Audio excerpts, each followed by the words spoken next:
Good afternoon, good evening.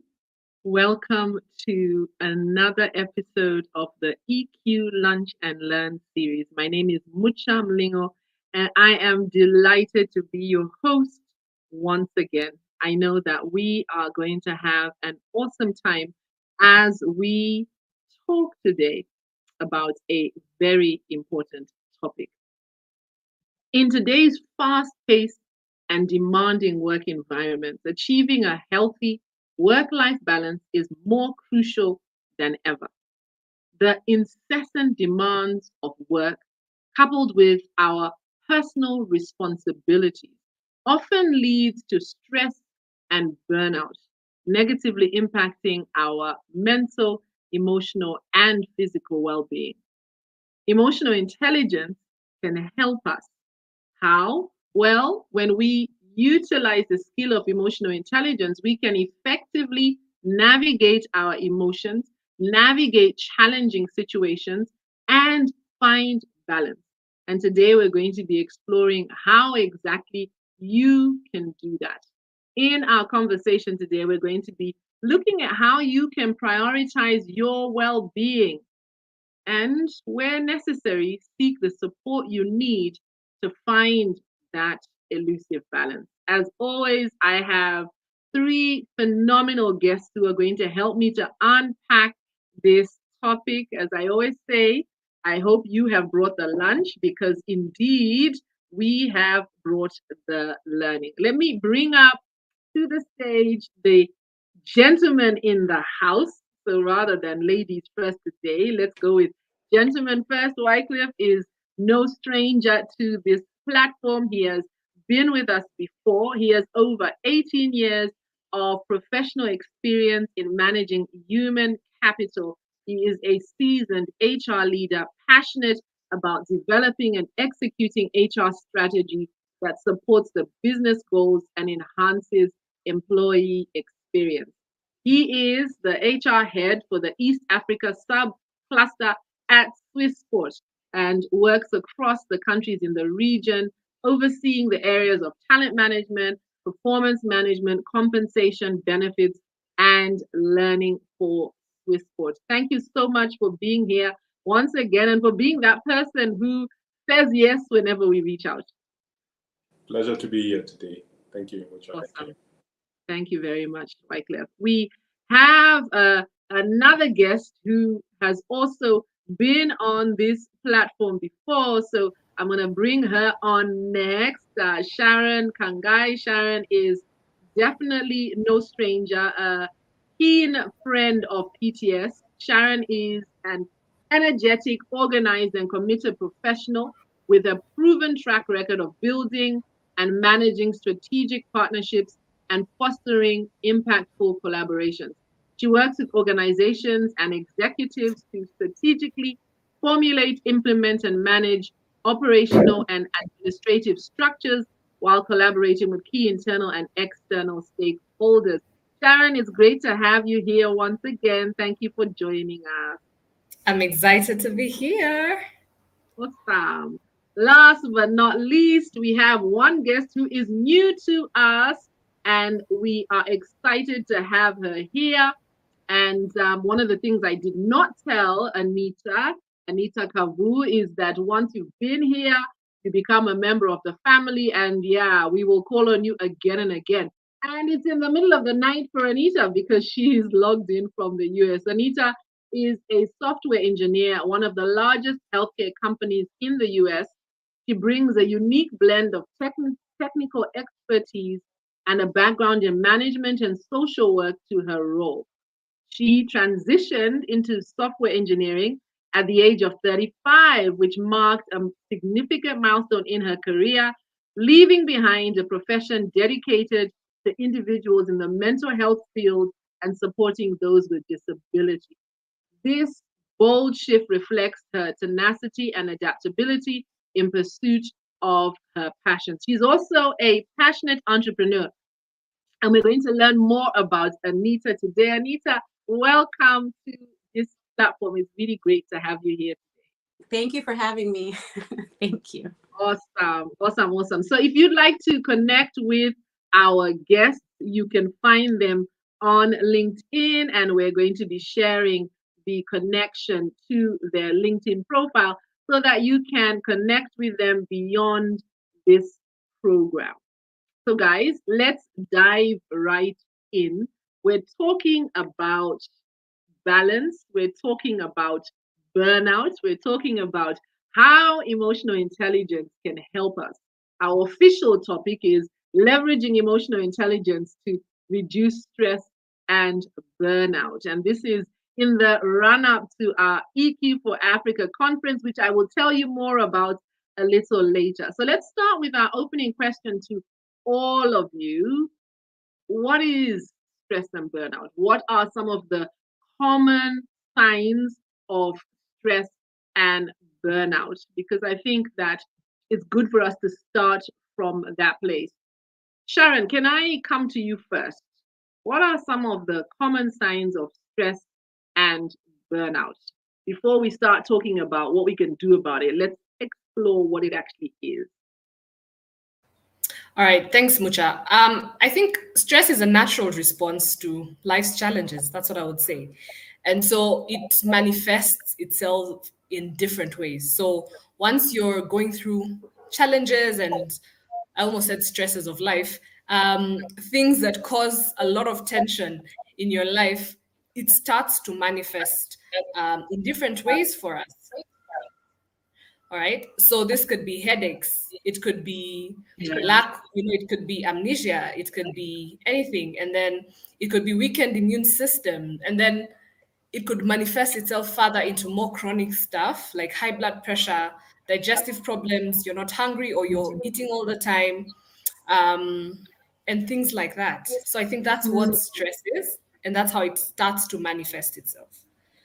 In very Thank little you. ways here and there, but I think that's how it Yeah. starts. Yeah.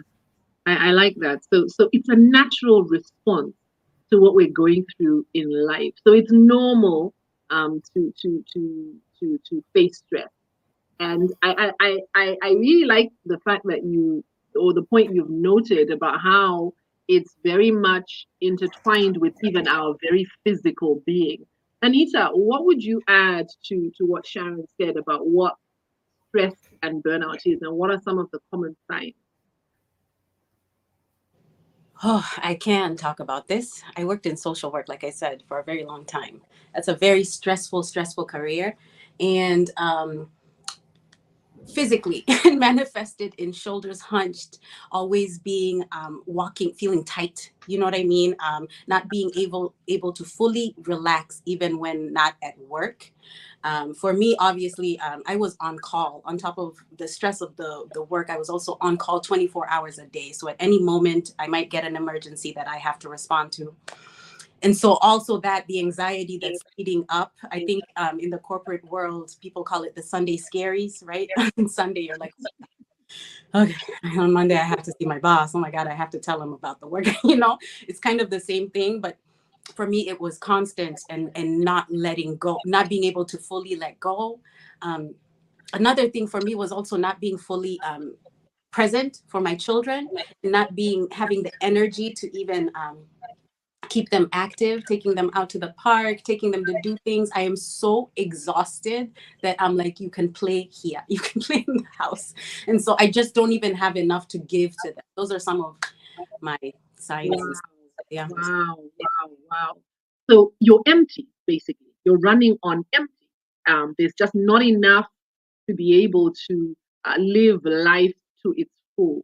Wycliffe, what would you add to what the ladies have shared? Well, they've given very important points. I think in addition to what they've said, I'd sort of talk about burnout. So, for example, if I tell that someone is not able to do the tasks that they were able to do within the time that they were able to do it, then you could probably be saying that that person is experiencing burnout. Sometimes even difficulty sleeping is something that you could tell that someone is having burnout because they're doing so much, but yet they're not able to rest, and also a lot of emotional thoughts go into the fact that you need to do a lot of things, and that works against what it is that you want to achieve. So stress, of course, there's a physical signs where people exhibit aggression, say, for example, in a very highly stressful situation. You would think that someone is, sort of making what they would say, as the Englishman would say, making a fuss about nothing. So that's one of the ways that you can tell that someone is experiencing huge amounts of stress. But like you've said, stress is part of life, and it's normal to have stress, but healthy amounts of stress are what help us to perform our duties every day. But if we don't have any stress, then it would also be a challenge. Indeed, indeed. I like what's come out so far when we've talked about the ways that, the common signs of stress and burnout. Anita, you talked about the impact from a family perspective, right? You were not able to be really there for your children. And then, Wycliffe, you've talked about the impact from a work perspective. You're not able to deliver on tasks that you perhaps were previously able to deliver on, or indeed, if you are delivering, it's maybe not to the standard that you used to, or within the time frame that you used to. So that means ultimately, when we are unable to manage stress, it impacts us not just at work, but it impacts us in our day-to-day life. And this is a critical point to highlight, following on from the point that Sharon brought up first, that stress is normal. So if stress is normal and it impacts us, or our inability to navigate us has an impact both at work and in our personal life, then it makes sense that we need to figure out how to navigate stress, right? This is something that's important for us to work through. Now, of the three of you, raise your hand if you ever had stress management lessons at school. Was this something you were taught in school? How to manage stress? No, I don't see anyone's hand. No, I think you when you're doing behavioral studies, you do right. A bit of that. You're able to identify what stress looks like, but not necessarily. Yes, there are tips on managing stress, but it never does feel until you get into the work environment, especially work type of stress. You only can experience it. It's not that. You can be told what are the signs, but you have to be able to experience it to be able to tell what it is. It's important to experience it first. Well, if you've just joined us, welcome to our conversation today. We're talking about stress and burnout. And this is the EQ Lunch and Learn. So we're also going to be talking about how emotional intelligence can help us to reduce, navigate stress and manage ourselves so that we can handle burnout. One of the things that I always say about stress is that ultimately stress is when there is an increased pressure and you find yourself unable to navigate that pressure. And so it's an imbalance where the demand upon you exceeds your ability to meet that demand. And so the solution is either to reduce the demand upon you or to increase your capacity to navigate or manage that demand. And we're going to be talking about that a little. Wycliffe, I want to come to you and talk about the whole male-female thing, right? So research shows that men are more susceptible to stress, and we're seeing data that indicates that there are higher rates of suicide or dealing with stress in unhealthy ways. So, for example, a reliance on drugs and alcohol. Can you just speak to us a little bit about this? What is your experience? What have you seen about how men navigate stress? And then how can society and how can organizations support men more? Okay, so I think you are probably right in terms of research. I can't question the research that indicates that men are more susceptible to higher levels of stress, rate of suicide. I think that is studies have shown that, and I think for me, is it something that I've seen in the society? Yes. How does it manifest? Of course, it does manifest in alcohol, drug abuse, multiple relationships. Because people are trying to sort of get an avenue to deal with challenges that they're having. So I think it does manifest, yes, and I think from a male point of view is we don't like talking. That's, I think, the first part that sort of is, if I look at the difference between men and ladies, is that men don't like talking, and talking is one of the ways that you're able to address the issues that you're having. So if you're having any challenges, you end up bottling them up and not speaking about them. And what then happens is that at one point it's going to explode, because if you keep bottling it up and not doing anything about it, then it will then look for an outlet, and the outlets are generally what you're talking about. I think there are stories that are told of, and we've had even conversations, I think in the last EQ conference last year when we had a session with the men separately. Part of the discussions we had is there are instances where you have a group of friends, a group of men who hang out together, talk about, and the challenge is men don't talk about the things that they need to talk about. So they talk about other things, but not the things that they need to talk about. So one day you hear that one of your friends has taken their own life, and everyone starts wondering what exactly happened. How was I not there to figure out that this was the direction that he was headed to? So I think so how do we address this? Very structured ways to do that. I think in the organization, for example, where I am, last year we had a very deep conversation in terms of what we call a men's conference. And in the men's conference, we were just generally talking about this, and the awareness and about our emotions, about how different we are, about the need to seek professional help when you're facing challenges, about the need to have groups and support systems that you can, people that you can talk to. But one of the things that we also realize that gives men a lot of stress is financial challenges. So just talking about, financial well-being and seeing how the ways that you can navigate. And I think that's one of the things that probably when you're able to address, then you would have addressed a lot of the challenges that men do face to be able to, get out of that. So professional help, getting men to talk, getting forums where men can speak.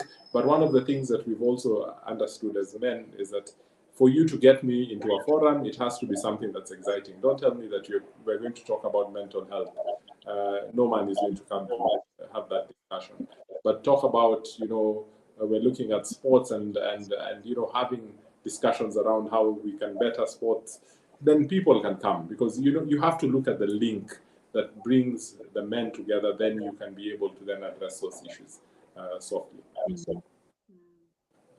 I have a lot of thoughts that have come in my mind on this, Wycliffe, and ladies, you'll bear with me because I just want to stay a little longer, and I have 2 follow-up questions for you. So I am a wife, I am a mother of boys, and I am a sister. So there are very many men in my space, and I have male friends, many of them.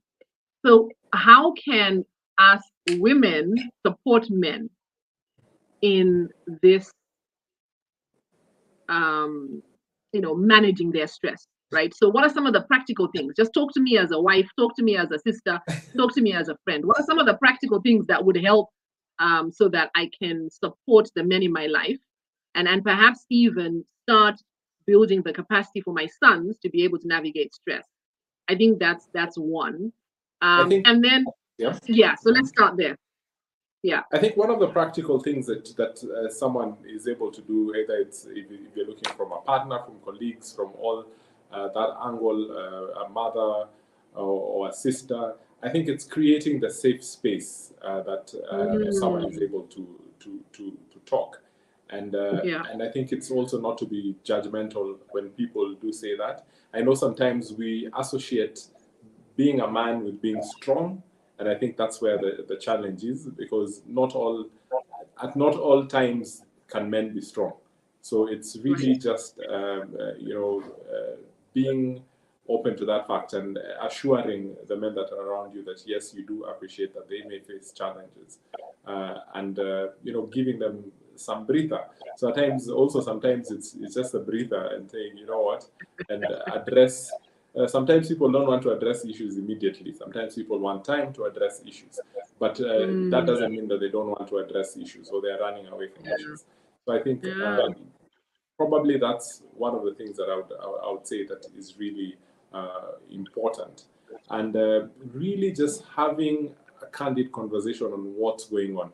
Because even it's not even just women discussing with women, but with men, but even men speaking with other men, we tend to be very shallow in our conversations. So not addressing what are the issues, how are you actually feeling? What are the things that, how can I help you? I know this may be a very stressful situation for you, but let's see. Let's talk about what is your actual feeling around this, not what needs to be done, but what are you actually feeling? I think that's how you help a man navigate through a stressful situation, or the boys or your brothers and everyone else. Yeah, fantastic. Thank you very much. So what I heard from Wycliffe is, create that safe space, and I think that that's really important. I definitely think that is a critical way to support, the men in my life anyway. And then I think from an organizational perspective, it's just creating those spaces, those pockets. And I liked your point earlier about how, when you're creating some of these spaces, men are less likely, and we saw this from our conference last year, to attend an event that says mental health conference, right? But perhaps we can find ways to create other spaces. So thank you very much for that, Wycliffe. As I always say, if you provide the lunch for yourself, not for anyone else, we will provide the learning, and I can hear the insights dropping already. Sharon, we're talking about stress and burnout in the context of trying to find some sort of balance. So let's talk about balance, right? What is work-life balance or work-life integration, and why is this important? I mean, if you talk about work-life balance, and I looked this up in the Oxford Languages Dictionary, it says it's the division. Sorry. All right, great. So it says it's the division of one's time and focus between working, family, and or leisure activities. And I thought to myself, that doesn't make sense. So in my head, in my mind, it's definitely, we now these days talk about work-life integration. It's the harmonious synchrony of all aspects of your life to fit into who you are, right? It's work, it's family, it's your friends, it's your social capital, it's your finances, it's your emotions, it's everything. So just integrating this whole bubble into one person, all right? Think about it. You have 24 hours a day. There is no way. Let's say there's six items: family, work. Let's say there's six of them, right? Your spiritual life, everything. Let's say there's six of them. There's no way you'll do 24 divided by 6 is what? 4. 4, right? Yeah, there's no way you'll do your devotion for 4 hours, then you go do your work for 4 hours, then you'll spend your time with your family for 4 hours. It can't work like that, right? It's finding a balance, integrating all these things. So if it's having an early morning, your devotion or your meditation, depending on what you do for your spirituality, integrating these things and knowing what your biorhythm is, all right? I am more active in the morning. So this is when I'll do my planning, my projects, thinking for the future. I am less active in the afternoon. So this means this is when I'll do my administrative things, moving things here and there, filling in data, whatever it is. So there is no such thing as work-life balance. It's integration. It's a harmonious synchrony of what each one's life is. So I read an article on research that was done, and it says by 3 o'clock, in fact, they say a human being who works in corporate works only 4 hours a day, productive 4 hours a day. Yeah, 4 hours a day, right? And so the other time we are either talking about anything, we're in meetings, our minds are not there, you're thinking about home, you're thinking about your project, you're thinking about your children. 4 hours a day, all right? So if you think of it like that, it's it as someone who sits in people and culture and who manages a lot of that, and Wycliffe, to you as well, that says a lot about the people who we work with in our organizations. So what is their most productive team? What are we giving them the space to balance their life, and what works for them? Something interesting, we did our Q1 wellness. Okay, well, we did our Q1 employee survey, and this quarter we focused on employee wellness. All right. And something that one of the questions we asked, let me just read that verbatim, was how often do you feel stressed and overwhelmed by your workload? And 51% said they sometimes feel stressed. Other 15% said they rarely feel stressed. 5% says they never feel. 7% said they always feel stressed and overwhelmed. So for us, it was a wake-up call. Okay, what departments are these that always feel stressed and overwhelmed, and what can we do about it? Okay, is it that they're understaffed? Is it that the workload is too much? Is it that one person is feeling overwhelmed? Lastly, the other question we asked about in this wellness check, we asked, how satisfied are you with your work life? We wrote balance, but we should have been integration for sure.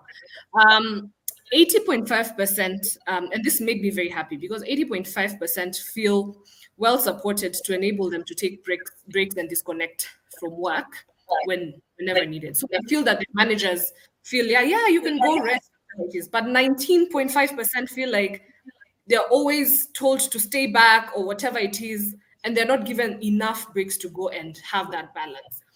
And so what organizations can do to really ensure that their people have this well-being, wellness, all-roundedness, work-life integration is give people the space. So with the knowledge that people work 4 to 5 hours a day and are most productive, then, okay, so what does that mean? Does that mean hybrid work structures? Does that mean have people structure work in such a way that project work, huge chunks of work go into the most productive times? So very interesting insight in terms of how can organizations then help their employees to be most productive when they are. So, and with that, you see productivity going up. Yeah. Thank you very much for that, Sharon. I think those are really great insights that you've shared in terms of your specific organization, and it's a sobering thought. 4 hours. But we can see this as something negative or see it as something positive in the sense that if I then capitalize on those 4 hours, I probably can get a really productive workforce. Before I come to you, Anita, let me just give a shout out to those who are with us online. Minkrasi, great to have you here, a regular attender of these sessions. Thank you very much for joining us.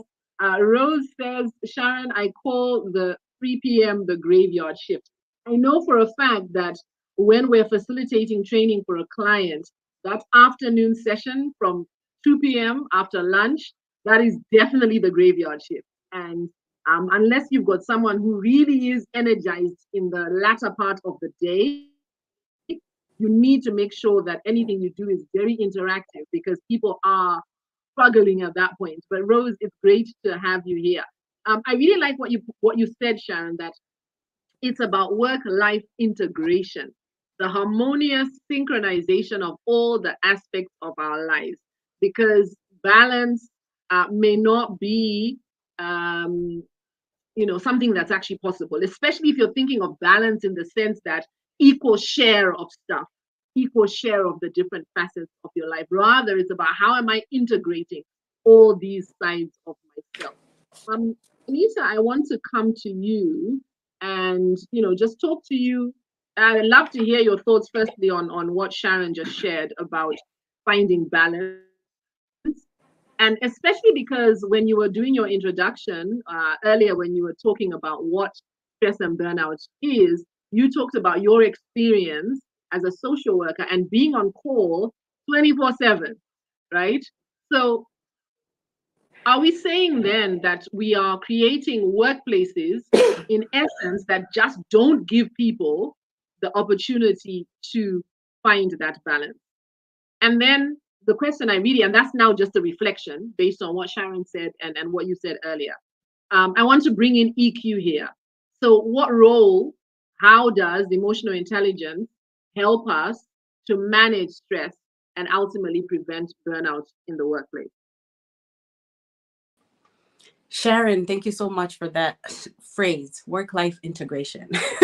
That's what I needed, because that's true. It's not possible, even if I think about all the things that I have to do, it's not possible to do everything to your best ability all the time, right? It all comes to prioritization, figuring out what's the most important thing to get done today, get that done, and hopefully everything else follows suit. Sometimes I am the best mother in the world. Sometimes I am the best software developer in the world. Sometimes I am the best friend in the world, but I am never all of this at once. It's literally impossible. So that's number one. So thank you for that. And also it's for me, because I just want to bring it back to burnout. You know, the thing is, once you reach burnout, the prolonged stress leads to burnout, right? And once you reach burnout, another thing that people don't talk about is how long it takes to heal from burnout, you know? And for me, it took like a year and a half. And because we don't have like the luxury to move from one job and take huge chunks of time to rest and then get to the next, you know, some of us don't have that luxury. So we immediately move from stress to learning a new role. At least that's what happened to me. And there was never that period of like, what just happened? How can we heal from that? How can we make sure we perform better? There was no time for that, right? There's no time for analysis and how to improve. So the healing process of that is so important, because if you don't manage your time, if you don't manage your stress, it'll manage you 1000%, which is leading to the bad the addictions and terrible ways of coping with the stress, right? So there's good ways of coping with it and terrible ways. Either way, you're gonna cope with it, because your body will say, I'm going to deal with this pressure somehow. Okay. And so you're gonna reach for the bottle, or you will go running, or you will find some a more positive stress relief. So you have to be active in understanding when you've reached that level of stress where you need to take a break, and when you can keep going. So yeah, that's just my full, that's where I've arrived at, because now I just don't allow things, if it doesn't get done, it didn't get done. I promise you it'll be number one on the list tomorrow, but there's nothing I can do about it, you know? So sometimes we also have to be like, let's keep it real. It didn't get done. I did 1,000 things, 1,001 did not get done. It will get done tomorrow, and, you know, move on with life. So, yeah. So what I'm hearing you say, Anita, is that from an emotional intelligence perspective, it's that awareness. Firstly, the awareness of yourself, of noticing when you are feeling stressed, when you do need to either reduce the demand or increase your capability. And then it's about ensuring that you have healthy ways of coping with the stress. Because either way, as you said, you're going to have to cope. Your body is going to tell you that, yeah, we need something here. And you're either, like you said, reaching for the bottle, or those unhealthy relationships, or, you know, things that aren't really going to help you in the long run to manage the stress, or you are intentional about looking for the things that will help you. And so self-awareness, then being tuned into what you're feeling, is what helps us navigate stress. And, you know, if you've interacted in anything I've ever said, you will know I'm forever talking about the power of self-awareness. I really believe it's an EQ superpower when we're able to tune in. And yet we've often been taught to ignore what we're feeling. And I think this goes back to Wyclif's earlier point, why men struggle with navigating stress is because we've taught our boys, you know, man up, you know, ignore what you're feeling. You're a man, don't cry, don't shout, whatever. And so we've taught them to suppress what they're feeling.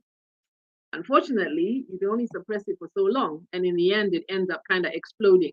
Sharon, I want to come back to you to just really add your thoughts on this point around how emotional intelligence can help us navigate stress.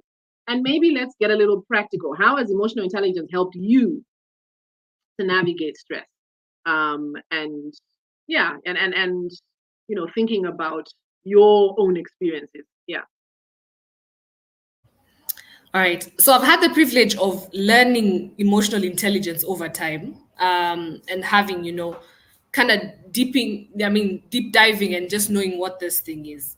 And the things that come to my mind, I actually started with introspection or praying, whatever it is, meditation. So you start with, okay, here I am. I don't know what I'm feeling, or this is what I'm feeling. Help me figure it out before I punch someone, So just taking a step back to meditate, pray, introspect before going forward. And then now labeling what that emotion is. Someone taught me there's nothing like I'm feeling bad, I'm feeling good. You have to label what it is, right? I'm disappointed. I am feeling disgruntled. I am excited. I'm elated. Know what that thing you're feeling is, right? And so once I know what it is, okay, I'm feeling disappointed because 1, 2, 3. Okay. Could I have done anything about it? Maybe I could have. Could I? No. I cannot control my sisters, my brothers, my supervisor, my line managers, my boss's emotion, or whatever it is, but I can control mine. All right. So once I introspect and label that emotion, then which again, it's when I think about it now, it's steps of or the pillars of emotional intelligence, self-awareness, self-management. Then I will learn my social skills. Okay, then now that I know all these things, how do I speak back to this person? Whenever I'm speaking to people in such a situation, am I being empathetic? Am I showing empathy? Am I putting myself in their shoes?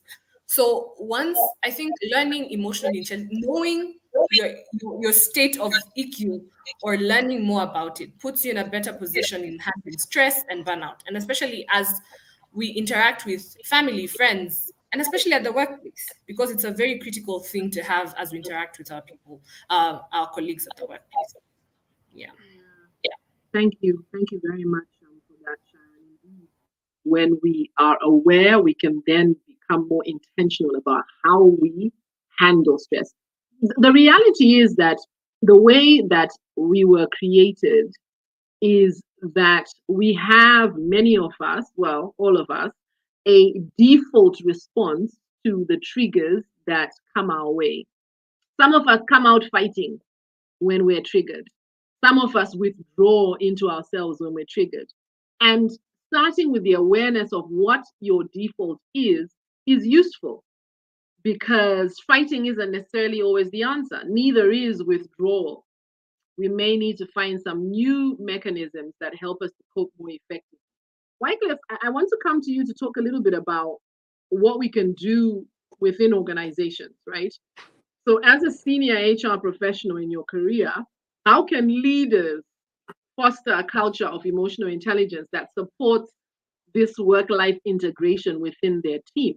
Because to Sharon's earlier point, Sharon talked about the fact that when they did this survey and they had the very positive responses of people who say that, yes, they're managing, they feel they're given enough time. The idea of being given enough time or time out when they need it speaks to the fact that there's a leader there that you need to get that time out from, right? So what can leaders do to foster that work-life integration for their team? Okay, great. I think there's a lot of things that organizations can do and also leaders within organizations. So I think when I look at it from an organizational perspective, it's just simple things like, do we have policies that then support us being able to create that type of environment? Do you have policies, say, for example, that support working from home, taking time off, responsibility, compassionate leave? There's a lot of policies that can be able to support in that process. The other thing that I look at as a leader, and I think this is very important, if I tie emotional intelligence, leader, and how you make people, navigate through stressful situations at work, is I think one of the things is also being self-aware as a leader to then understand, and a lot of times I do that personally, and I say, if I'm not in a good space, I'm able to tell my team, by the way, guys, I'm not in a good space. Or I've been so open to them that they also know when it's not a good time and when it's a good time to get certain things. But I also speak about it, and I speak and I say when if there are things that I'm doing and they're challenging. But I think that communicating is a very important thing to be able to support that as a leader. The empathy, I think, also leaders who practice empathy and understand, if I was in that situation, what would I do? Are the ones who are able to help people navigate through that situation. As a leader, one of the things that I also do is with my team, and also I think it's also pretty much also something that we've developed as a culture sort of in our organization, is doing one-on-ones with our direct reports and even people within the team. So there are people who I do not necessarily work with directly, but at least every 2 weeks we just get some opportunity to touch base. And the opportunity to then touch base is not just about what it is that, so I would speak, and the general conversation is about what are the challenges that you're facing, what's going on in your life, is there anything that you want to just talk about, and we talk about those things. And it's never really about where you're on your targets, what are you achieving, because I always tell the team, we have a weekly meeting where all of us are there and we discuss about the things that we're doing. So in this conversation, it's just really appreciating and understanding what's going on in your life. If I look at it from a practical example for myself, for example, and the one-on-one conversations that I've had with my line managers, it's really, even when I've been going through stressful situations in my life and challenging situations, I remember one time we had a one-on-one and we did not talk about anything to do with work. We just talked about a situation that I was going through and deeply went through it, and there was a lot of empathy and what was going on. So I think that helps people have a healthy work-life balance and also how to deal with stress. Because if you're not a leader who opens up and gets people to communicate about what's happening, then it becomes challenging for them to actually express to you and tell you, this is what I'm doing and this is what I need to do. And so another thing maybe that I can just highlight, and we've talked a lot about work-life integration, which is something that I've subscribed to for more than 10 years. And I think one of the ways of doing it is you practice it yourself, and then you support your team to also practice it. So, and I never have an issue, say, for example, with my team member who needs to address issues relating to their child's school and all that. And I'll not tell you, take time off to go and have a 1 hour meeting. No, I just build it into your day and navigate. In the same way, you'd see me do that. I'd expect you to do that. And only where you really then say, you know what, I want to 100% disconnect and have time to do this, then I'll tell you, okay, it's fine, you can do that. So I think it's modeling is very important for leaders to be able to support in this process. Really like. So I don't know if I've addressed as much. Yes, as, no, you have, you have, and I really, you have. No, you have, and I really like that point you made about modeling as a leader, because I think if you're leading a team and they never see you do it, it's gonna be harder for them to ask or to be open about what they would like to do. So, for example, to your point, Wycliffe, where maybe you need to pass by the school and meet with a teacher, or indeed you need to go for a child sporting event. If it's not something they've ever seen you do, it's less likely that they are going to ask for it. And I think that, this kind of leadership takes or requires us as leaders to be able to manage people by results as opposed to manage people by seeing them in the office, and cultivating that culture that says, you can take an hour off to go for a parent-teacher conference and just build it in your day. And I think that, that's really critical. And then to your earlier point, communicating is also really important. And Rose, concurs that a leader behavior communicates says a lot. So thank you. Allow me to jump in, Mucha, and just ask something. Yes. It just triggered something in my mind because I recently had an experience and I think I asked this similar question during the conference last year. What do you do about an employee who takes advantage of this? So you do it as a leader, but there's an employee who has a school event every week. Almost every day they have a home emergency, whatever it is. They just take advantage of the fact that you've allowed for that space. As a leader, what would you do? Okay, I think maybe I can respond to that. Yes, there are people who, you'll hand your arm and they want to take the whole of it. And so but like I said, when you have authentic conversations and you are present and you do understand what your employee is going through, and you're having those conversations, you'll then know what school their child is, and generally how schools operate. You can't have a school event every week, or there's a home emergency, and if you're having authentic conversations around what is going on. Yes, someone can have serious issues. I've had conversations where you can have really, really deep issues with a staff member, and they are going to last for some time, but it's a season. So you then have to understand where it is a season of someone going to do something really deep, or someone who's taking advantage of that. And if someone is taking advantage of that, if it gets to that point where they always have an emergency, they always have something, then you'll have those conversations of, I need you to take time off, and formal time off. No one wants to then, because you'll just have that candid conversation with them and tell them, yours is, I think, we can allow 1 hour, 2 hours and whatever, but it cannot be 3 hours every day. Every week, and but then there are times when it's a deep season. Say, for example, I was going through a very tough time with having a sick parent, and you had literally every other day you're doing something. You're with a doctor's appointment, or you've been called as an emergency, and this. So that is going to happen every single day. Are you going to be able to take time off throughout that time? Yes, you can, but then if you do that, then you'll exhaust all your time off taking care of a sick person. So what I did, and I really appreciated with my boss and bosses at that time, is how so when I needed to take time off, and other times they just told me, you can work from home once you're done with the hospital appointment. You don't need to take time off, because they do understand what is going on. So it's how closely connected and how you communicate with the different individuals will help you run away from such situations.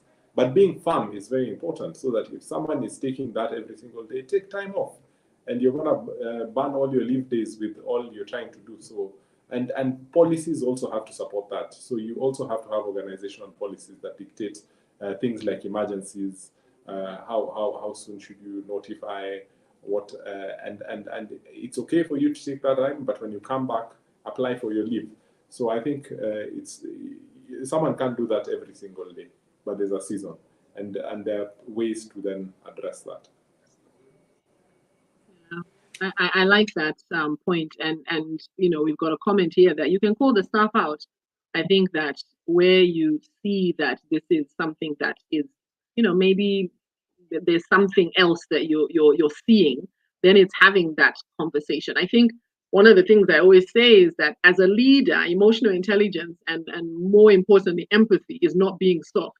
It's not about not having boundaries. It's about being able to have the tough conversations, but it's how you have them. And I think that, employees need to know that, yes, we are flexible. Yes, we do want to support you through your challenging times, but there are boundaries to this. And to Wycliffe's point, when someone suddenly it becomes persistent, you just have a conversation about how they need to now, apply for leave to once they've dealt with whatever the emergency was.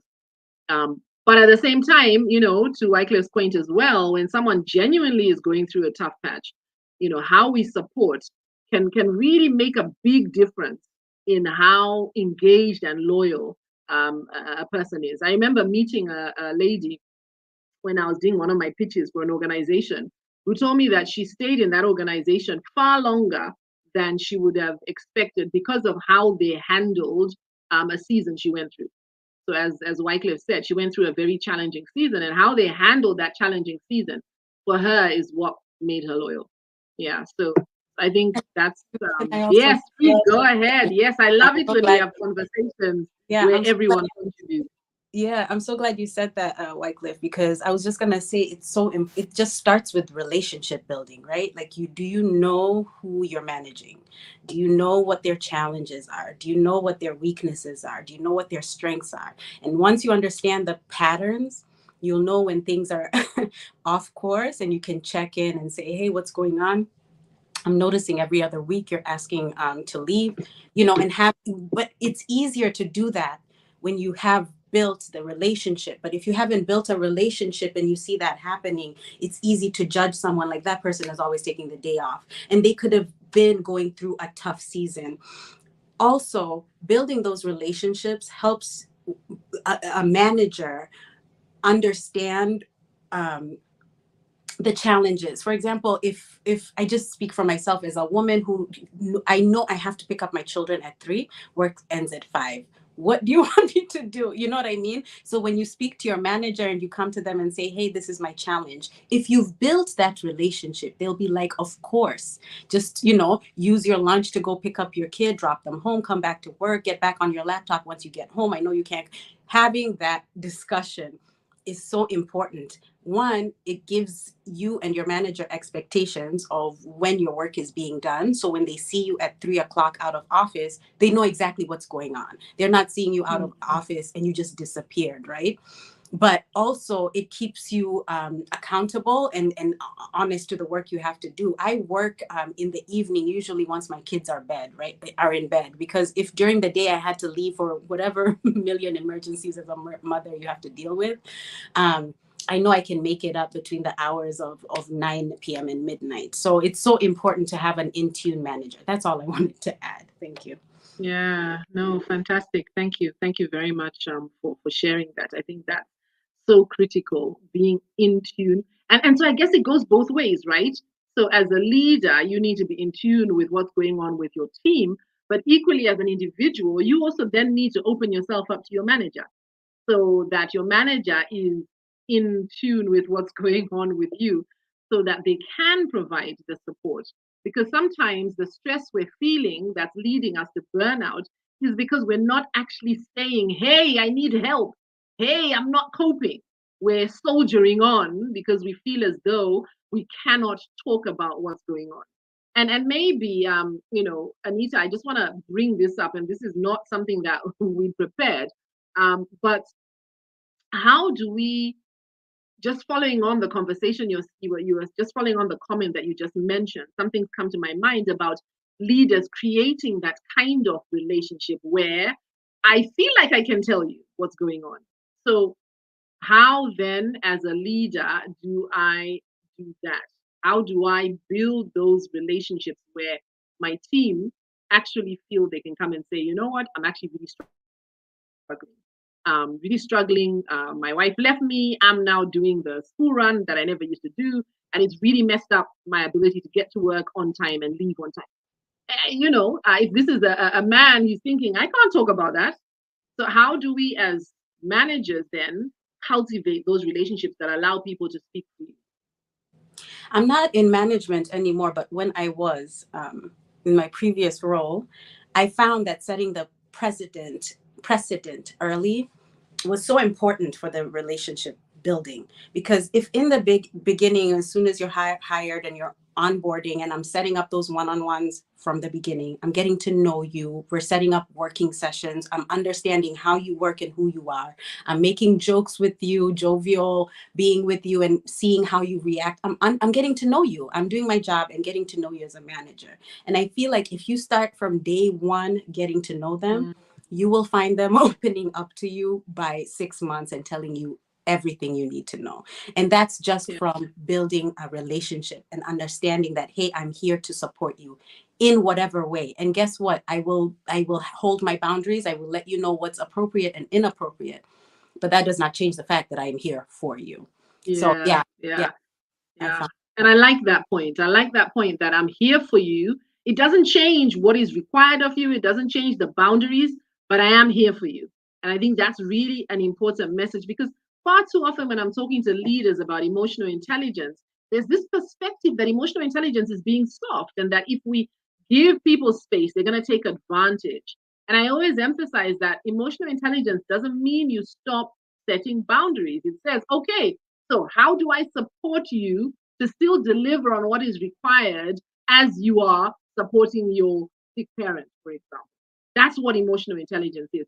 I can see that we have some really good questions that have come up in the comments. I will come to the questions shortly. Thank you very much for sharing those questions here. I want us to continue talking before we come to the questions. I'm looking at the time. Before we come to the questions about how emotional intelligence can help us. So we've talked about what organizations can do. We've talked about what leaders can do. So let's talk about what I can do as an individual, right? So how do I, as an individual, manage this work-life integration thing, Sharon, that you're talking about?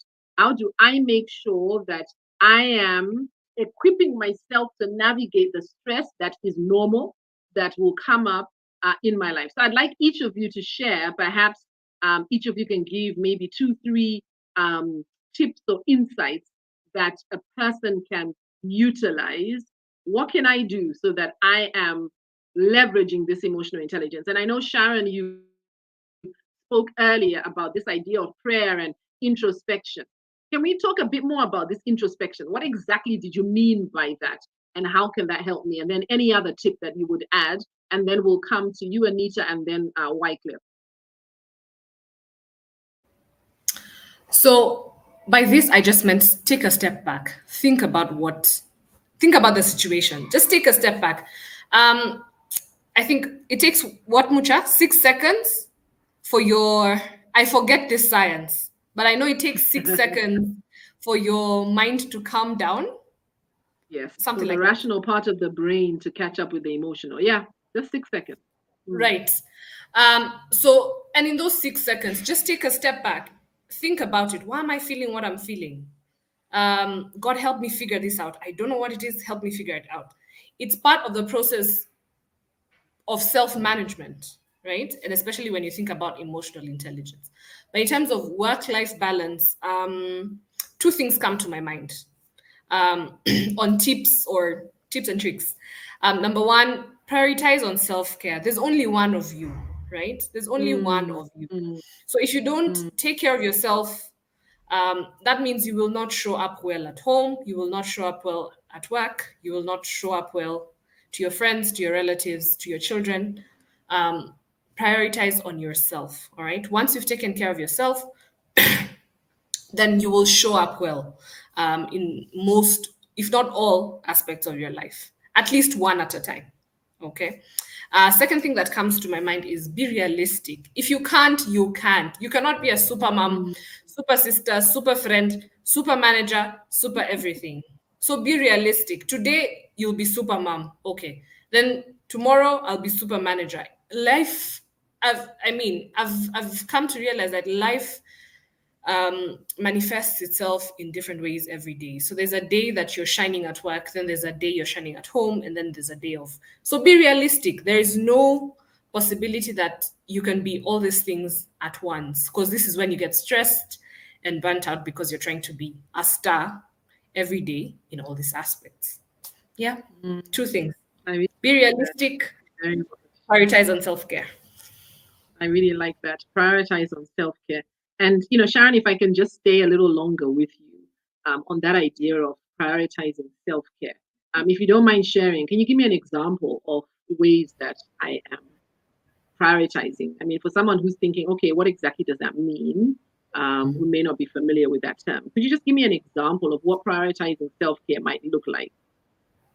Anita spoke about, when we started the session, she spoke about how stress manifested in her life then, like your shoulders you're tired, you're just fatigued. So for some people, this is workout. It could be golf. It could be jogging every morning. It could be workout in your house. For some people, it's a massage every so often. It's something that relieves the tension, the stress, the burnout in your system. So something that helps you decompress. So take care of yourself in that way. So for each person, it's different. Yeah. I like I the think way you maybe described I like the way you described. Sorry, Wycliffe. I like the way she described me and you in that statement. She talks about That's golf, funny. which was you, and she talks about massage, which was me. Go Okay. ahead, I Wycliffe. just need to interact with Anita for 2 weeks. I'll say what has is. Yeah, no, but I think I just wanted to sort of ride on the point that she's talking about when you're talking about prioritize self-care. So if and how it connects with your self-awareness. So if at that point you feel that you need to have this moment where you're gonna go and have your massage, go play a round of golf over an important, what may be considered an important either activity, either for family or for work, that you say, you know what, I need this to be in a better space. If I come and do this other activity, I'm going to be in a foul mood. I'm going to be, so you say, you know what, let me do this activity first. Let me go for the massage. Let me go for, even when there's something important that would be viewed important that you needed to attend to, because at that point you're putting yourself first. So I think the prioritize needs to come out very clearly that there's probably something that you're gonna miss, that everyone else would have expected that you'd actually be doing that, but you choose to do this other activity because it is important for you. It's important for your well-being to get you into that better space. Otherwise, you will not have the best outcome by attending that activity when you know you're not in the right headspace at that point. I love that. Really powerful stuff. Thank you. Thank you very much, Wycliffe, for really emphasizing that idea that we need to prioritize, which means that in prioritizing ourselves, we need to learn to be able to say no to some other things. And sometimes the things we need to say no to are work related. Wait, okay, that's tough. That's crazy. I can hear someone thinking, yeah, my manager is not going to hear a no. But sometimes for our own sanity, we need to say no. And sometimes the no needs to be to our family or our friends. Anita, what were your tips on this idea of the work-life integration? Like, what can I do practically over and above what Sharon's already said? I think I'm just going to double down on introspection, because if you don't know who you are, I don't understand how you'll be able to manage your triggers. I'll give you a short story. So one night, a colleague got a DM, on Teams, and said, hey, and the DM was a group DM, including the director. And it said, hey, why was my story assigned to someone else? What's happening? And the director immediately goes, why am I being called into this? What's going on? He's like, I just don't understand why this is happening. And so the director immediately just puts a pin in it by saying, can you reread what you just wrote? And then let's discuss this in the morning. Long story short, this person was so paranoid about the work and why it was being transferred to somebody else to review that they didn't even take a second to ask anybody, to ask the colleague, to say what's going on. There must be no trust on the team. It's several reasons, right? But they embarrassed themselves because of paranoia and because they're unable to communicate any issues they might have with their colleagues or even their direct supervisor. For someone to feel the need to pull in directors and blah, blah, blah, and upper management, it felt like they were severely wronged. But this person was just paranoid. So that's just a cautionary tale to say, if you don't know what your triggers are, if you don't know how you react to things and how impulsive you can be, that's just a very impulsive move, right? You won't be able to manage your stress. Now you've added something else. Oh God, now I have a director in the morning, So you have to know who you are, because then you can take the 6 seconds and then you can make decisions that are sane. Yes.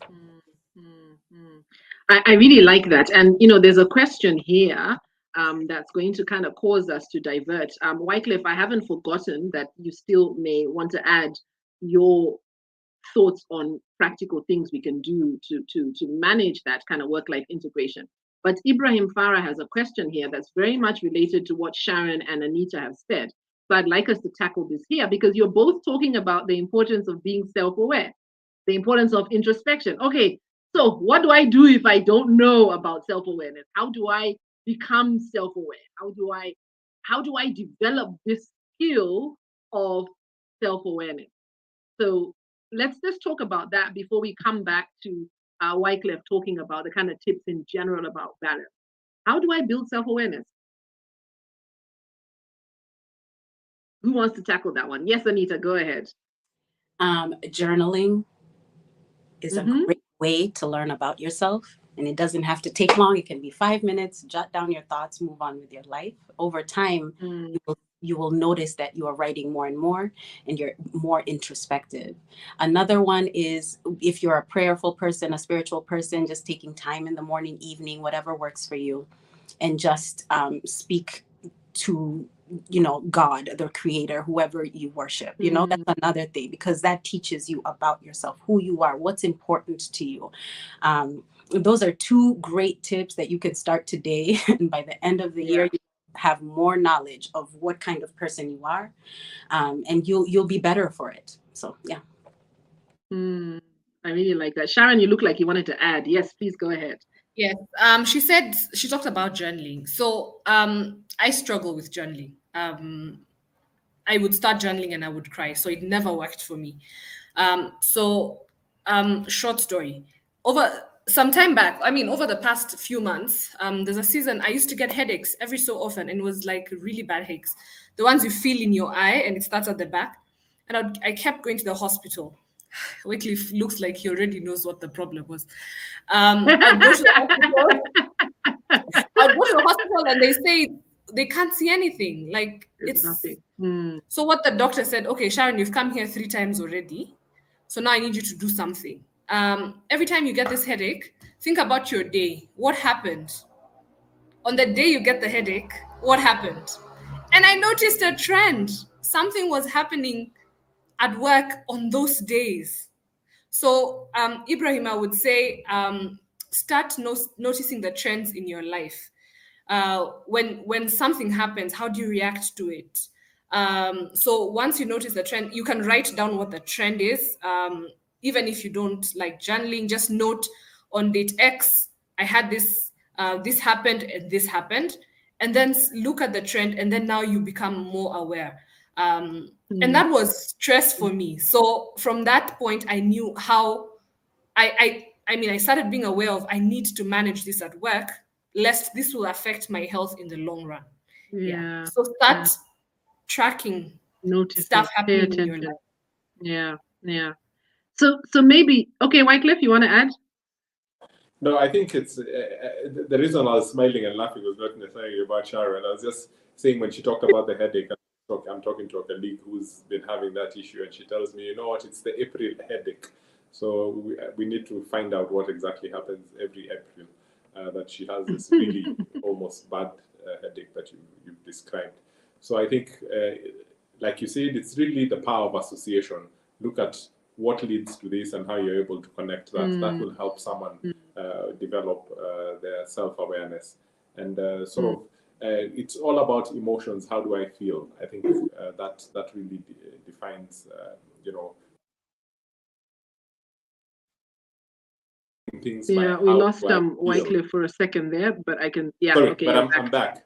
So it's just describing things by how do I feel. I think it's really, really, really, really important. Yeah, I love that, Wycliffe. And I think I want to just add to what you've all said, and I think that journaling has been phenomenal for me, and I prayer journal, so I write my prayers.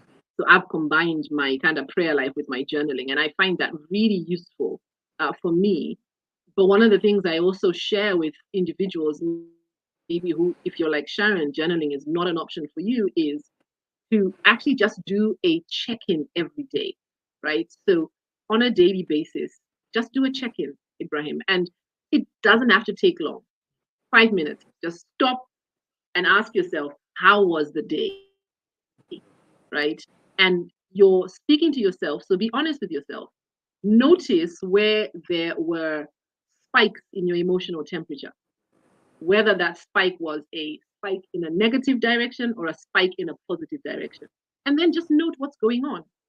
And as Anita says, honestly, if you self-introspect for a period, I mean, Anita says by the end of the year, it doesn't even have to take that long, right? In the next 3 months, I can assure you, you will start to notice patterns. You will start to notice patterns that exist. You will start to notice default behaviors. Then you can begin dismantling them. So I think, Ibrahim, that's where you can start. I hope that this has been some good advice for you. I want to come back to you, Wycliffe, before we go to the other two questions we have. We were talking about practical ways to manage work-life integration. We said that we must be very intentional about self-care, prioritize it. We must be real about what we are able to do.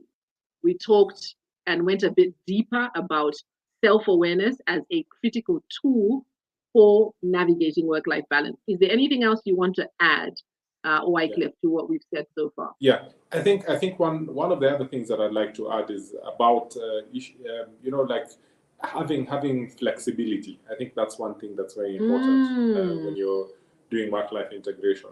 I mean, say for example, I play golf. I love to play golf. We've talked about that. And there are seasons when I'll be able to play more golf. There are seasons when I'll not be able to play golf, and I'll be flexible around it. Well, if my other responsibilities at home, at work, and everywhere do not allow for that, then it's simply that. So I think it's important for you to be flexible, to be able to have a really good work-life integration. I think also not just having two limits. Limits is something that I think in the past, when you looked at work-life balance, there was always limits. I don't go beyond this, but sort of breaking those limits is something that I think ties very closely to the flexibility that I'm talking about. That you're able to, say that if it's work, it's work. If it's home, it's home. And I think how work-life integration works, I think it's being very candid about, you can't separate, life and work are all the same. I mean, you don't live separately and then work separately.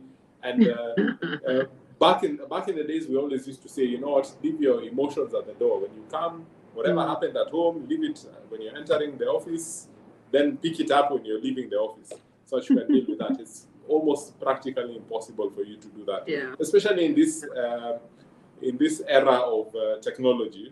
A long time ago, you did not connect with anything happening at home. But now you'd get an SMS, you'd get a text, you get a chat, you get to know what's going on. So there's absolutely no way that you can basically disconnect. So it's just learning to live with that, breaking those boundaries, integrating your work and life, because sometimes those boundaries can cause stress. I mean, if you say I can only do this during my work time, or I can only do this at home, then it is very stressful for an individual. So I think accepting that sometimes you may do things that are required for work while you're at home and be fine with it, or do things that relate to your home when you're at work and be fine with it. I think you'll then live a practical life. Otherwise, it bogs you down and you're not able to do your work. And so productivity goes down. I think this is one of the most important things that we need to do. Yeah, I really like that point you've made about flexibility and adaptability. I think that we do bring on additional stress on ourselves because of our inflexibility, because of this idea that things must be this particular way because this is the way I would like them to be. And that definitely does bring on unnecessary stress. And so, being able to strengthen that muscle of adaptability, knowing that, all right, this was what I planned, but I'm having to shift and go in this direction, I think helps us with our stress. I want to come just to a couple of questions. Please go ahead. I think one of the things that's also very important for work-life integration is the culture in the organization, and it's very important. So if you don't have the right organizational culture that supports that, if you're as a leader praising those people who never take time off, to do their own things. It's fine. You can take leave, because at the end of the year, the organization is you're going to be challenged on why do people have high leave balances. But if you are the one who says, this person has never taken a sick day in their 10, 15 years of working with us, and, clapping to that, then the person who sort of feels like they need, a break because of their mental health or something like that, then they get challenged. And so I think the culture that supports people to disconnect from the organization, I think is very important where necessary. Otherwise, you will not be able to achieve the work-life integration. I agree. There's a lot to be said about organizational culture. I have a couple of questions that I'm going to ask. Before I do that, I think it's a good segue at this point to talk about our upcoming EQ for Africa conference. On the 17th of May, we'll be having the 5th edition of the EQ for Africa conference, and it is our kind of mental health conference 2.0. So as a follow-up from last year's amazing event, we're talking about work-life harmony. That's what we're talking about. So we want to continue this conversation. So if you are here and you feel this is something that's important, join us on the 17th. We start at 7 a.m. and the conference will provide a platform for individuals and employers, as well as mental health professionals, to come together and explore practical strategies to help us promote emotional and mental well-being so that we can have some sort of work-life harmony. Our lives are so busy, we move at a frenetic pace, and the relentless demands of work are taking their toll. Join us as we will have a conversation about what we can do about it. We are really excited for the conference. We're going to be having great breakout sessions with conversations for you if you are an employee, talking about how you can build your resilience, which is critical for navigating stress and burnout.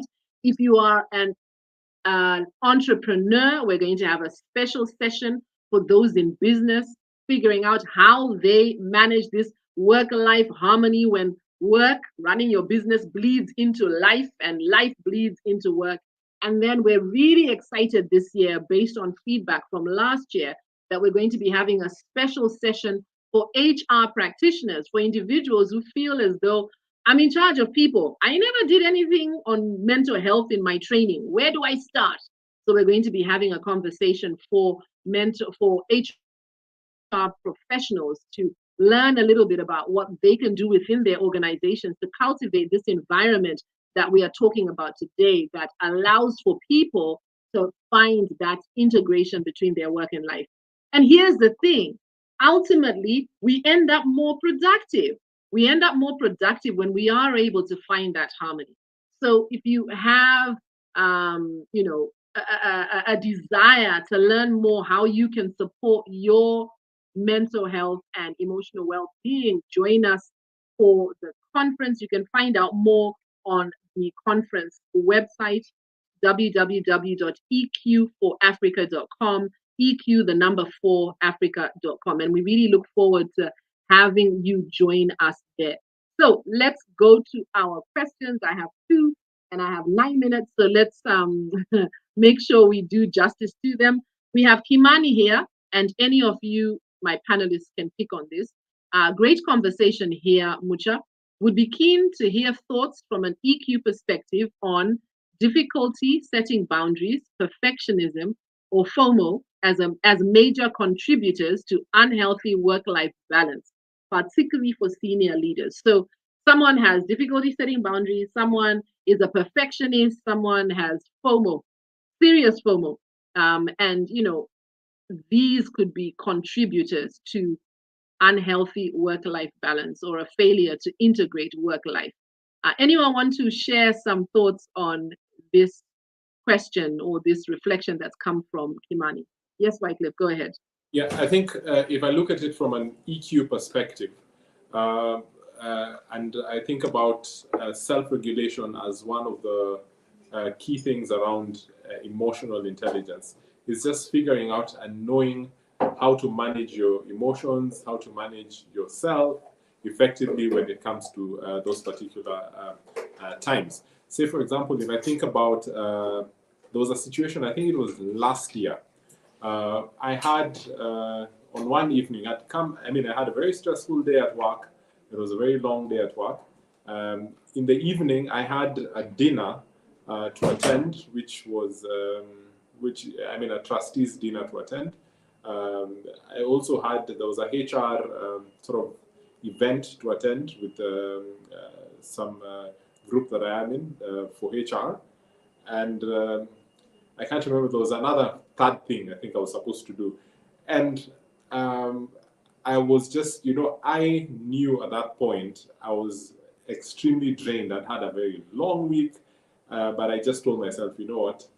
If you go for any of these things, you're going to, end up having a horrible weekend, it's just going to continue going downhill.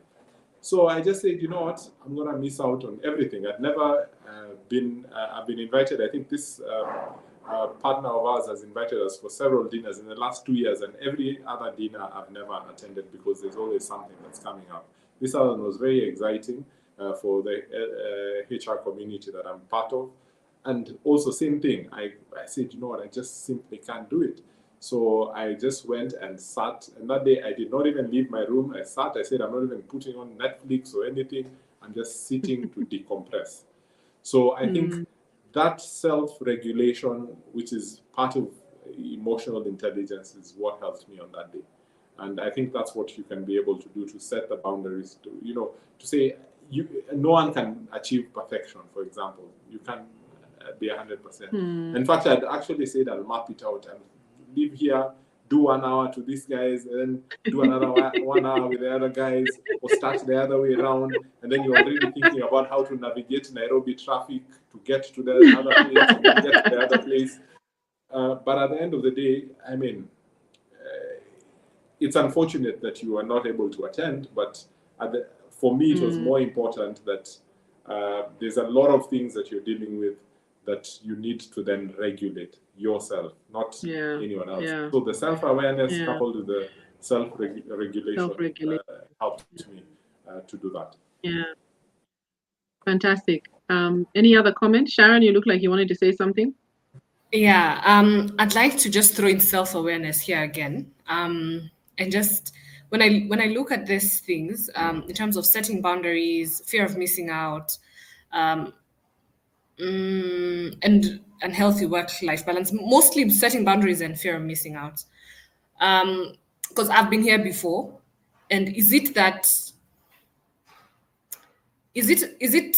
when I look back, for me, it was people pleasing. I want everyone to think I am present, I'm available. I want people to think that I am good at what I do, but it was wearing me down, right? So what I would say is get to a place of asking, why do I have a challenge in setting boundaries? Why is it that when Anita comes to me, it's hard for me to say no, right? Or whoever comes to me, is it that I feel like I've missed out on this thing so much? So why do I want to keep people pleasing? So find the root of what it is. Then deal with it. I tell you, self-awareness is just so critical, right? Just getting to know yourself. And too many of us are so busy in life that we're not doing that messy work of peeling back the layers to understand who we are and why we do what we do, what our defaults are. So I think, Kimani, especially for senior leaders, because the challenge with leadership is that we model the behavior. And so when people see this behavior, we're setting the tone for what is the team culture. And so I think it's important for leaders to have that ability to develop greater self-awareness and ask ourselves, why? Because there's a why. It doesn't just stop at the setting of the boundaries. There's a deeper why that makes it hard for me to say no, right? And so I need to ask myself, what is that why? And I think that's a really great conversation. And maybe it's a topic for an EQ Lunch and Learn, Kimani, around kind of setting boundaries, or perhaps even the one on FOMO. How can emotional intelligence help us to manage FOMO? I think that would be a great conversation. We have another question here that I want us to touch on before we do our parting shot. So Natasha says, what advice would you give to someone who's experiencing a midlife crisis? For example, you feel as though you're stuck and experiencing no personal growth compared to your peers. How can you deal with this, especially if this is now affecting work-life balance, work-life integration? Yes, I saw that hand go up faster, faster. Please go ahead, Anita. I'll take this one. Yes. So the hard truth is that you just have to, first of all, understand that your race is your own. You need to stop comparing with anyone else, because what they have has nothing to do with you. Like whatever blessings they got has nothing to do with you. And just run your race. Focus on yourself. Other people may be ahead. Guess what? There's also other people behind. You know, sometimes we have to look. We're always look at that person ahead of me. Have you looked at how many people you've left behind? Okay. Gratitude. That's the first thing. But also the honesty and understanding. Hey, I am unhappy. I'm currently unhappy in this particular situation. What can I do to change it? Not what can I do to catch up with my peers? What can I do to change it? Because I am currently unhappy. That's the truth, you know? And I've done my prayer and now I'm into my research. So what can I do to actually get myself out of it? I think that's the best thing. But please do not keep your blinders, like just run like this, only on you and what your next target is. Do not remove that, because then that's when you'll slow down your own race. Yeah, that's fine. Woo! I feel like saying amen. Yeah. I tell you, yes, Wycliffe. Excellent. And I think, you stole the words, everyone should run their own race. I've used this discussion before, and I've said there are people who are good in sprints, there are people who are good in marathon. Everyone is running a different race in a different design. So I think it's just coming to that acceptance that not everyone will get to the destination in the same way. And not everyone is headed to the same destination. I've had peers in HR who said, and we've started careers with them, and they said, I'm never interested to become a head of HR. I only want to work in HR, and I'm happy. And when I get to a certain level, that is where I'll stay.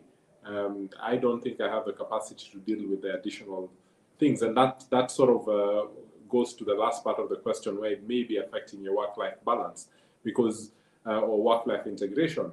You don't know what it is that whoever you want to compare with is doing around their work-life balance, and then you start exerting a lot of, sort of energy and time to put that into your work. But probably that's not what you need to be able to grow. So it's just trying to understand what are the factors that are going to unlock growth for you in your career, and it's not necessarily hard work that putting in too much more hours, a lot much more hours at work to be able to grow.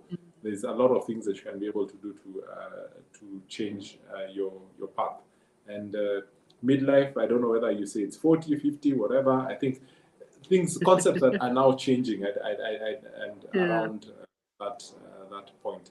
But I think it's really, really important to just say that there are those people who are marathoners, there are those who are sprinters, and you'd rather be able to do a marathon and you run 42.1 kilometers than the person who does a sprint and only did 100 meters. Yeah, there's different satisfactions that also come from. So don't compare yourself with others. Thanks, Anita. I think that's one of the best things that you'd ever say. Wow, it's a fabulous place to end the conversation, right? It's a really fabulous place to end the conversation. I want to share a comment here from Rose that self-awareness is an intentional journey. I agree with the regular reflection, journaling, listening to feedback and your body, your reactions or responses, and agree with you at Anita and Sharon. I think that's just a perfect place to stop and really self-awareness is just so important, because as we stop, center ourselves and ask ourselves what's really going on beneath the surface, this midlife crisis, what is going on beneath the surface? A lot of times we just operate at surface level. We need to go deeper, and self-awareness helps us to do that. So we've come to the end of our conversation. We're a little over time. 30-second parting shot from each of you. Wycliffe, go. Forget about work-life balance. just focus on work-life integration. I think that's what is building your life to your work and your work to your life, and you'll perform, and you'll have a very satisfying life. Fantastic. Thank you very much. Anita, your final reflection. Know who you are so you can make the best decisions for yourself. I'll leave it at that. Wow. Sharon, your final reflection. Rather than stress, cultivate growth, learning, and inner resilience. I love that. I love that. And if you're wondering how to cultivate inner resilience, join us at the conference, because we're going to be talking about how we can build resilience. Resilience is a critical skill in the lives that we're living today. So join us and we will be exploring how. Thank you so much to my panel. Oh my goodness, they were amazing. Every single month, I always say how I love the energy that comes together from the panelists. Thank you so much, Sharon. Thank you, Wycliffe. Thank you, Anita. Saying goodbye and sending you all backstage. Now, you heard it here, some amazing, awesome tips that will support you in becoming more equipped to navigate stress. Stress is a reality. So in order to navigate it more effectively, you need to build your capacity to do so. Develop greater self-awareness, run your own race, and be intentional about self-care. Those are my takeaways today. Share in the comments what your takeaways were, and share the link to this live wherever you tuned in from, LinkedIn, Facebook, or YouTube. Share it with your community so they too can learn how we can do this work-life integration thing. Thank you so much for joining us, guys. It's been great having you here. One last reflection, something we did not talk about that's really important, is it's not a weakness to ask for help. If you are truly struggling, if you've got to the point perhaps of burnout, if the stress has become overwhelming, ask for help. There is no weakness in seeing a therapist to support you to navigate stress when life has become overwhelming. In this day and age, everyone should really have a therapist on speed dial, someone who can help you talk through what you're going through and strategize how to move forward. So, not a weakness to ask for help. Take care, guys. Thank you so much for joining us today. Thank you to everyone who was online. And to those of you who will watch this later, don't forget to add in the comments your final reflection. Goodbye for now, guys. See you next month. Don't forget, 13th of May, EQ for Africa conference at Kempinski in Nairobi. Later. Bye.